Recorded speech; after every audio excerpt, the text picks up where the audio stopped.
Haolonggood Baryonyx, their latest theropod offering and technically their first Spinosaur. Will this model measure up to the quality we've come to expect from the fledgling company? Let's find out. Baryonyx by Haolonggood.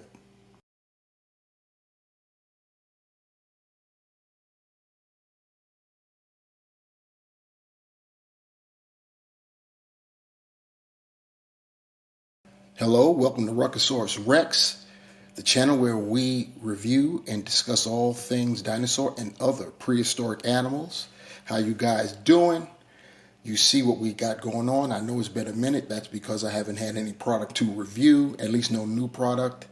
And yeah, so I used that time to just take a break until things started coming in. And strangely enough, things have been coming in. Yes, indeed. Anyway, you see what we got going on here. You already saw the opener talking about the Baryonyx from Haolonggood. And first glance, as we got it on our rotating base, very nice looking model. Haolonggood has done it again with their, just their outstanding quality. The accuracy, everything is just looking nice. As always with Haolonggood, their models come in two different colors. This model came in a kind of greenish color and a brown. The greenish one looked, I don't know, it just looked too bright to me, just from the photos I've seen. Maybe it looks a little bit more matted in person, if you will. But I said, let me just go with the brown, and yeah, so that's what I did, and it's looking pretty nice in its own right, and yeah, I'm happy already with it. A little something about Baryonyx. The name means heavy claw. Baryonyx is one of my favorite dinosaur names, and yeah, I have a thing about dino names that end in X. So Saurophaganax, Baryonyx, etc., you know. But yeah, it means heavy claw. It existed in England somewhere, and early Cretaceous, about 130 to 125 million years ago. It is estimated to be between 25 and 33 feet long. The reason you have such a wide girth gap in the estimations is because the holotype specimen is thought to have not been fully grown. So they, I guess they tried to guesstimate what its upper length limit would be. This model is listed at 10.2 inches. So at the 1/35th scale, that puts it right in the middle there. It's coming in at about 29, just under 30 feet long if this were a living animal's representative of almost a nearly 30-foot long creature. So it's right there in that 1/35th scale. So there's that accuracy again, that dedication to sticking to the 1/35th scale in this case. Haolonggood doesn't get it right all the time. They've had some of their models have come in too small, undersized. Allosaurus comes to mind. And then there are some that have been a little bit too large. Nasutoceratops comes to mind when it comes to that. But we're talking about our boy here, Baryonyx. So let's take a closer look at him. All right, so here we have our Baryonyx, up close and personal, and as always, starting at the head and working our way down lane, so to speak. Once again, you can tell right off the bat, this is definitely a Spinosaur, and from the snout itself. Haolonggood did a great job in this case of making sure that the jaws are shut, even though you have a gap there. I don't think that's too egregious, but we've got the jaws are definitely closed here at the front of the snout. You see the teeth there. We're going lipless this go round with the Baryonyx. It doesn't really bother me, even though I've now swung over to Team Lips. When it comes to the Spinosaurs with their crocodile-like snouts, It actually looks pretty decent considering crocodiles, alligators, they don't have lips, and it looks all right on them, I guess. So it looks pretty good, and that's probably why Haolonggood went this route, simply because of the similarities in terms of the visage, if you will, of the skulls, comparing Spinosaurus to crocodilians. Anyway, that jaw is articulated as with all of their theropods, and looking in that mouth looks pretty nice. Got the nice wet look. We don't have any nostrils sculpted in. At least I can't see.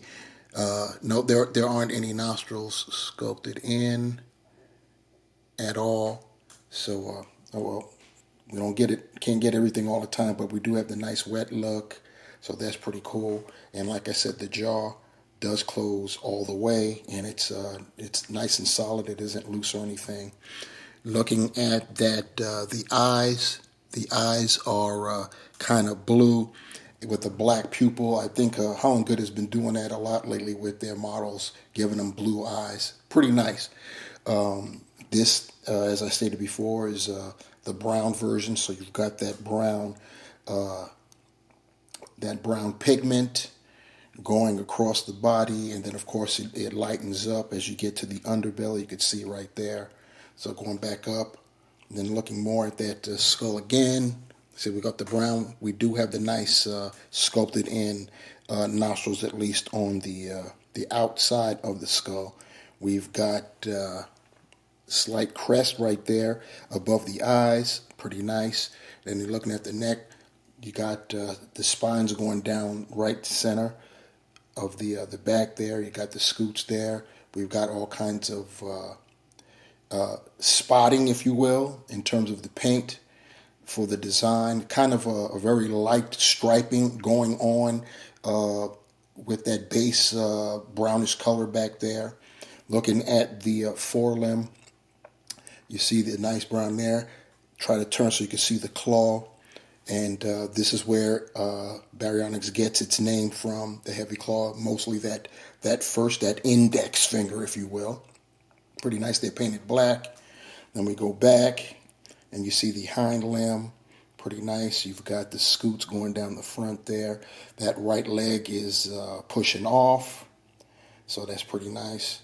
Then going down the tail, it's more of the same. It's pretty consistent with this particular model till we get to around that portion, the latter, we'll call it third of the tail right there, where you start to get some darker striping as it tapers off, and the spines get a little bit more pronounced near the back of the tail. If you can see what I'm talking about there, go down and then go up, and you see they lessen till you get to the base of the tail, and then the spines start to get larger again. So pretty nice. Looking at the other side, start at the tail and work our way back. More of the same. Pretty nice. Looking around, cloaca check right there. So that's on and cracking. We've got some nice wrinkles going on, showing the skin. So that's once again attention to detail. That left arm, and then of course more of the same when it comes to the skull. And that is our Baryonyx. Now for some comparisons of its spinosaurid brethren, we will start us off with PNSO's controversial Sinopleosaurus. Controversial because we don't even know if this is a legitimate species or not. It was the talk of the town back when it first came out. Next up, also by PNSO, we have Suchomimus, and we do know that this species existed. Also by PNSO, we have their Spinosaurus. Now, before you think that this model is undersized, PNSO, when this model came out, announced that it was supposed to represent an adolescent Spinosaur.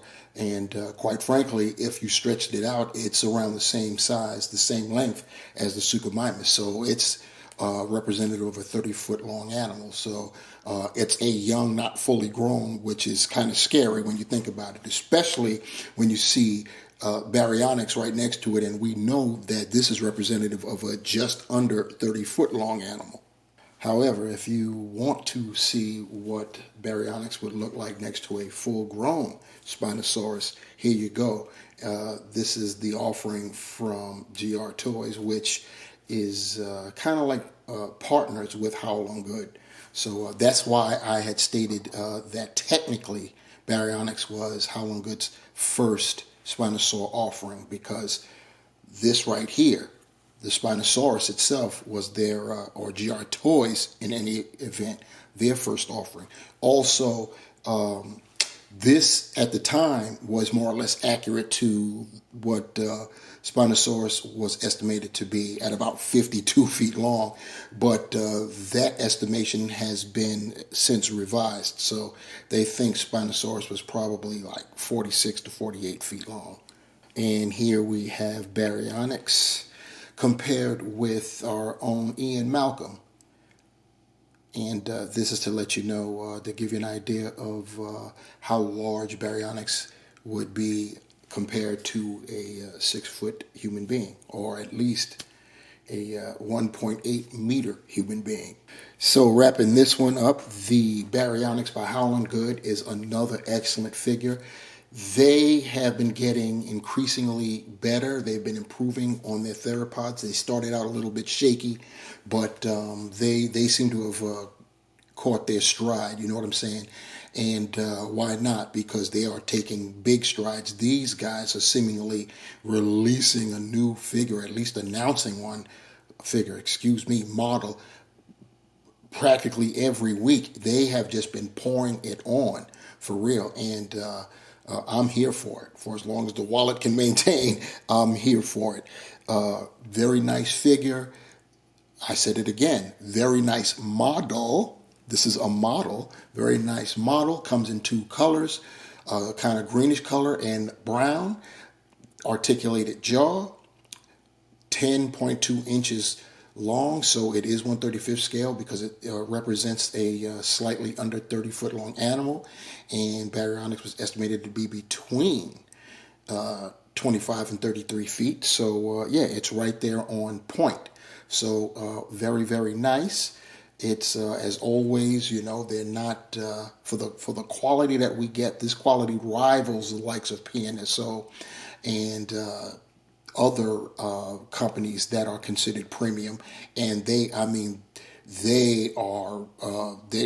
hanging right along with them, and more so because they're putting out more product than the other companies are. So you know that's always a good thing. Anyway, if you like what you saw, please give a thumbs up and subscribe if you haven't done so already. Down there below, leave your comments what you think about this Baryonyx. What do you think about Haolonggood as a whole? Do you think they're improving what they're doing? And do you think they're still far behind? Give me your thoughts on the whole situation. You want to be notified when I upload another video. Hit that notification bell. Notified you shall be. For real. Baryonyx, Haolonggood, Ruckosaurus Rex. Thanks, guys. I'll talk to you later. Peace.